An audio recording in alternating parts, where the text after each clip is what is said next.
नमस्कार दोस्तों, आपका स्वागत है रियल एजुकेशन चैनल पर। आज के इस वीडियो में हम लोग देखने वाले हैं बहुत महत्वपूर्ण टॉपिक, विज्ञान का एक भाग जीव विज्ञान हम लोग देखने वाले हैं, जिसका नाम है नियंत्रण निम्न समन्वय। इससे आने वाले एक भी ऑब्जेक्टिव आपको बिहार बोर्ड में छूटेगा नहीं, या कोई भी बोर्ड के अगर देख रहे हैं विद्यार्थी तो ये वीडियो अगर देख लेते हैं तो ऑब्जेक्टिव टाइप एक भी क्वेश्चन आप लोग से नहीं मिस होगा। तो ये वीडियो को आप लोग देखने के लिए सबसे पहले चैनल को सब्सक्राइब कर दीजिए और बेल आइकन को ऑल जरूर कर दीजिए। तो चलिए बिना समय को नष्ट किए हुए अपने कहानी को आगाज करते हैं। यहाँ पे ध्यान से समझने का प्रयास कीजिएगा। देखिए सबसे महत्वपूर्ण प्रश्न शुरू वाला क्या है, और यहाँ पे देखिएगा जो है उत्तर सामने दे दिए हैं, ताकि आप लोग को पीडीएफ अगर दिया जाए डायरेक्ट आप लोग देखकर याद कर लीजिएगा। तो यहाँ पे समझने का प्रयास कीजिएगा। सबसे फर्स्ट क्वेश्चन क्या कर रहा है कि मस्तिष्क का कौन सा भाग शरीर की स्थिति तथा संतुलन का जो है अनुरक्षण करता है। तो यहाँ पे राइट आंसर याद रखिएगा, अनुमस्तिष्क। क्या है? अनुमस्तिष्क, बिल्कुल राइट आंसर हो जाएगा। अनुमस्तिष्क का सेकेंड नाम क्या है, आप लोग यहाँ पे कमेंट कीजिएगा। दो तंत्रिका कोशिकाओं के मध्य खाली स्थान को क्या कहते हैं? तो राइट आंसर याद रखिएगा, सिनेप्स कहते हैं। नेक्स्ट है कि पॉन्स, मेंडुला और अनुमस्तिष्क जो है ये क्या है? तो यहाँ पे राइट आंसर मध्य मस्तिष्क का एक हिस्सा है। मध्य मस्तिष्क का एक क्या है? हिस्सा है। निम्नलिखित में कौन सी अनैच्छिक क्रिया नहीं है? अनैच्छिक क्रिया कौन नहीं है? तो यहाँ पे राइट आंसर याद रखिएगा, चबाना अनैच्छिक क्रिया नहीं है। यानी लार को क्रिया लार आना, हृदय का धड़कना, और जो है यहाँ पे क्या है कि वामन, ये सारा क्या है कि अनैच्छिक क्रिया है। ठीक है, बाकी यहाँ पे ऐच्छिक क्रिया क्या है? तो चबाना बिल्कुल राइट आंसर हो जाएगा। निम्नलिखित में से कौन सा ऐच्छिक क्रिया है? तो ऐच्छिक क्रिया क्या हो जाएगा? तो राइट आंसर यहाँ पे डर जाना, या छींक आना, या खाना, या चौंक जाना। तो यहाँ पे राइट आंसर क्या हो जाएगा? खाना, बिल्कुल राइट आंसर, सी याद रख लीजिएगा। नेक्स्ट है यहाँ पे क्या चीज़ कि इंसुलिन के कमी के कारण रोग होता है। तो इंसुलिन के कमी के कारण कौन सा रोग होता है? तो राइट आंसर मधुमेह, जिसको चिनिया रोग के नाम से हम लोग जानते हैं। यहाँ पे ग्वाइटर अथवा घेंघा पनपता है तो किसके कमी से? तो आयोडीन के कमी से घेंघा रोग पनपता है, बिल्कुल राइट आंसर याद रख लीजिएगा। फूल में नर प्रजनन अंग होता है, तो फूल में नर प्रजनन अंग क्या होता है? तो राइट आंसर याद रख लीजिएगा, पुंकेसर होता है। यहाँ पे ये बिल्कुल राइट आंसर हो जाएगा। कवक में पोषण की कौन सी विधि पाई जाती है? तो बताना है पोषण की कौन सी विधि पाई जाती है? तो मृतजीवी पोषण, बिल्कुल राइट आंसर हो जाएगा। नेक्स्ट है मानव में डायलिसिस थैली है। तो मानव में डायलिसिस थैली एक नेफ्रॉन की है। ठीक है, नेफ्रॉन, बिल्कुल राइट आंसर याद रख लीजिएगा। नेक्स्ट है कि डेंगू उत्पन्न करने वाला मच्छर किस तरह के जल में उत्पन्न होते हैं।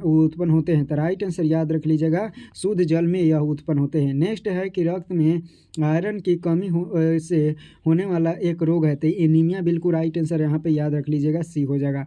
नेक्स्ट है कि कौन सी ग्रंथि अंतःस्रावी और बाह्यस्रावी दोनों है। तो राइट आंसर याद रखिएगा, अंगन्याशय हो जाएगा। सबसे छोटी अंतःस्रावी ग्रंथि है, सबसे छोटी अंतःस्रावी पीयूष ग्रंथि है, बिल्कुल पिट्यूटरी ग्रंथि, बिल्कुल राइट आंसर याद रख लीजिएगा। पौधे में समन्वय होता है। तो पौधे में समन्वय होता है तो रासायनिक विधि के द्वारा होता है, यानी जितने भी होते हैं वो हार्मोन के द्वारा होता है समन्वय, बिल्कुल याद रख लीजिएगा। जैविक क्रियाओं के बीच समुचित समायोजन हेतु तंत्रों का एक साझा कार्य करना कहलाता है। तो राइट आंसर क्या हो जाएगा? नियंत्रण या समन्वय, या फिर नियंत्रण या समन्वय दोनों, या फिर उद्दीपन। तो राइट आंसर याद रख लीजिएगा, यहाँ पे समन्वय और नियंत्रण दोनों हो जाएगा राइट आंसर। नेक्स्ट है कि यहाँ पे निशल कणिकाएँ पाई जाती है। तो निशल कणिकाएँ पाई जाती है न्यूरॉन में, बिल्कुल राइट आंसर हो जाएगा। मस्तिष्क में विभिन्न सूचनाएं किस रूप में संचित होती है? तो चेतना के रूप में, राइट आंसर याद रख लीजिएगा। नेक्स्ट है उच्च स्तरीय जंतुओं में तंत्रिका तंत्र का निर्माण होता है। तो राइट आंसर इस सभी द्वारा होता है, मस्तिष्क द्वारा, मेरुरज्जु द्वारा, या विभिन्न प्रकार के तंत्रिकाओं द्वारा। नेक्स्ट है कि रक्त में कैल्शियम की मात्रा का नियंत्रण निम्नलिखित में से किस अंतःस्रावी ग्रंथि द्वारा किया जाता है? तो कैल्शियम का नियंत्रण पैराथायरॉइड ग्रंथि, बिल्कुल राइट आंसर याद रख लीजिएगा, सी हो जाएगा। वृषण द्वारा स्रावित हार्मोन को कहा जाता है। तो वृषण द्वारा स्रावित जो है हार्मोन को क्या कहते हैं? तो टेस्टोस्टेरोन कहते हैं, बिल्कुल राइट आंसर ये हो जाएगा। निम्नलिखित में से जो है यहाँ पे फाइटो हार्मोन्स में किस फल पकाने वाले हार्मोन कहा जाता है? तो एथिलीन को कहा जाता है, राइट आंसर याद रख लीजिएगा। फल पकाने वाले हार्मोन किसे कहा जाता है? तो एथिलीन को कहा जाता है।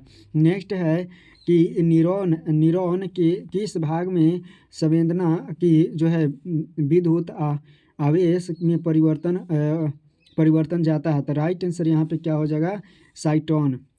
नेक्स्ट है कि कलियों की वृद्धि और बीज के अंकुरण को रोकने वाले हार्मोन क्या है? तो एब्सिसिक एसिड बिल्कुल राइट आंसर हो जाएगा। एक नर हार्मोन है, एक नर हार्मोन क्या है? तो टेस्टोस्टेरोन, ऊपर भी बताएं। मस्तिष्क उत्तरदायी होता है, तो मस्तिष्क उत्तरदायी सोचने के लिए, हृदय स्पंदन करने के लिए, शरीर का संतुलन बनाने के लिए, या इनमें सभी? तो राइट आंसर इनमें सभी हो जाएगा। नेक्स्ट है निम्नलिखित में कौन सा पादप हार्मोन है? तो निम्नलिखित में से कौन पादप हार्मोन है? तो चलिए यहाँ पे इंसुलिन, थायरोक्सिन, एंड्रोजन या साइटोकाइनिन? तो राइट आंसर याद रखिएगा साइटोकाइनिन है। हाँ, पादप हार्मोन 5 गो होते हैं, तो पाँचों के नाम याद रख लीजिएगा। ऑक्सीजन हो गया, जिब्रेलिन्स हो गया, साइटोकाइनिन हो गया, एथिलीन हो गया, ठीक है, एब्सिसिक एसिड हो गया। हमारे शरीर में निम्नलिखित जैविक कार्यों का नियंत्रण होता है, तो निम्नलिखित जैविक कार्यों का नियंत्रण किसके द्वारा होता है? तंत्रिका एवं रसायनों दोनों के द्वारा होता है। तंत्रिका और यहाँ पे रसायनों दोनों के द्वारा होता है। नेक्स्ट है यहाँ पे एब्सिसिक एसिड किस तरह का रसायन है? तो किस तरह का रसायन है? विरोधी रोधक, यानी वृद्धि जैसी होता है तो उसको नियंत्रित करता है। कौन? Abscisic acid.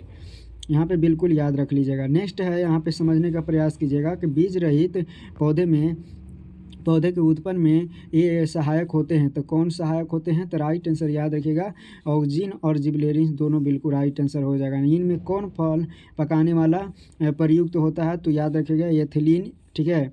नेक्स्ट है कि मस्तिष्क का कौन सा भाग जो है हृदय स्पंदन तथा श्वसन गति की नियंत्रित करता है? तो कौन? तो सेरिबेलम या मेंडुला, या फिर यहाँ पे सेरिबेलम, या फिर यहाँ पे क्या हो जाएगा? डायनेस्फ्लोन। तो डायनेस्फ्लोन यहाँ पे राइट आंसर क्या हो जाएगा? तो याद रख लीजिएगा मेंडुला हो जाएगा। क्या हो जाएगा? मेंडुला, ठीक है, मेंडुला बिल्कुल राइट आंसर हो जाएगा। नेक्स्ट है यहाँ पे हार्मोन स्रावित होता है। हार्मोन स्रावित किससे होता है? तो अंतःस्रावी ग्रंथि से। हाइड्रोजन में क्या नहीं पाया जाता? तो क्या नहीं पाया जाता? हाइड्रा में, ठीक है, हाइड्रा में क्या नहीं पाया जाता है? तो राइट आंसर याद रखिएगा मस्तिष्क नहीं पाया जाता है। प्रत्यवर्ती चाप कहा जाता है, तो प्रत्यवर्ती चाप जो है मेरु रज्जु को कहाँ बनते हैं? तो प्रत्यवर्ती चाप जो है कहाँ बनते हैं? तो मेरु रज्जु में बनते हैं। नेक्स्ट है कि केंद्रीय तंत्रिका तंत्र कौन बनाते हैं? तो मस्तिष्क और मेरु रज्जु दोनों मिलकर केंद्रीय तंत्रिका तंत्र बनता है। नेक्स्ट है यहाँ पे मेरु रज्जु की रक्षा कौन करता है? मेरु रज्जु की रक्षा कशेरुकी दंड करता है। नेक्स्ट है कि HDH हार्मोन कौन स्रावित करता है? तो याद रखिएगा पीयूष ग्रंथि जो है वो करता है स्रावित। निम्नलिखित में कौन एक प्रत्यवर्ती क्रिया का उदाहरण है? तो प्रत्यवर्ती क्रिया का उदाहरण राइट आंसर याद रखिएगा मिठाई देकर मुंह में पानी आना, या छींक आना, या आँखों का झपकना, या इनमें सभी। तो यहाँ पे राइट आंसर क्या हो जाएगा? डी बिल्कुल राइट आंसर हो जाएगा। नेक्स्ट है निम्न में मादा ग्रंथि किसे कहते हैं? निम्न में मादा ग्रंथि किसे कहा जाता है? तो अंडाशय के, ठीक है, मादा ग्रंथि किसे कहा जाता है? तो अंडाशय के कहा जाता है। कोशिका विभाजन एवं कोशिका दीर्घन द्वारा तने की वृद्धि में सहायक हार्मोन होता है, तो सहायक हार्मोन क्या होता है? ऑक्सीजन, जिब्रेलिन, साइटोकाइनिन, इनमें सभी हो जाएगा राइट आंसर। ये दोनों सेम ही कार्य करता है। नेक्स्ट है कि जब पौधे पर प्रकाश पड़ता है तो ऑक्सीजन का विसरण जो है प्रोही के किस भाग की ओर होता है? तो किस भाग की ओर होता है? तो छाया बनने वाला भाग में, बिल्कुल राइट आंसर हो जाएगा। नेक्स्ट है यहाँ पे क्या चीज़ कि थायराइड ग्रंथि द्वारा थायरोक्सिन हार्मोन के संश्लेषण में निम्नलिखित में किसका होना आवश्यक है? तो किसका होना आवश्यक है? तो राइट आंसर याद रख लीजिएगा आयोडीन का होना आवश्यक है। नेक्स्ट है कि जो है यहाँ पे अंडोत्सर्ग का कारण है, तो अंडोत्सर्ग का कारण क्या है? तो FSH हार्मोन बिल्कुल राइट आंसर हो जाएगा। नेक्स्ट है कि अनुमस्तिष्क किसके लिए उत्तरदायी होता है? तो अनुमस्तिष्क संतुलन के लिए उत्तरदायी होता है। नेक्स्ट यहाँ पे क्या कहता है कि रस्सी कोशिकाएँ कहाँ पाई जाती है? तो कहाँ पाई जाती है? पत्तियों में पाई जाती है, बिल्कुल राइट आंसर। प्रकाश संश्लेषण अंग है, तो प्रकाश संश्लेषण अंग क्या है? तो हरित लवक का एक अंग है प्रकाश संश्लेषण, याद रखिएगा। अंगक कह रहा है तो हरित लवक, ठीक है, प्रकाश संश्लेषी अंगक का है तो हरित लवक बिल्कुल राइट आंसर हो जाएगा। तो यहाँ पे हम लोग कर लिए हैं 47, लगभग 50 क्वेश्चन कर लिए, ठीक है, 47 यानी 50 क्वेश्चन हम लोग कर लिए लगभग में। तो इसमें से अगर इतना याद कर लेते हैं तो इसमें से एक भी आने वाला नियंत्रण एवं समन्वय में से एक भी क्वेश्चन अगर ऑब्जेक्टिव अगर छूट जाता है तो आप लोग बताइएगा, ठीक है, यानी एक भी ऑब्जेक्टिव क्वेश्चन इससे नहीं छूटेगा, ये 100% गारंटी के साथ कर रहा हूँ। तो चलिए, इससे पहले आप लोग के चैनल पर नए हैं तो चैनल को सब्सक्राइब कर लीजिए और इसको याद कर लीजिएगा एक बार।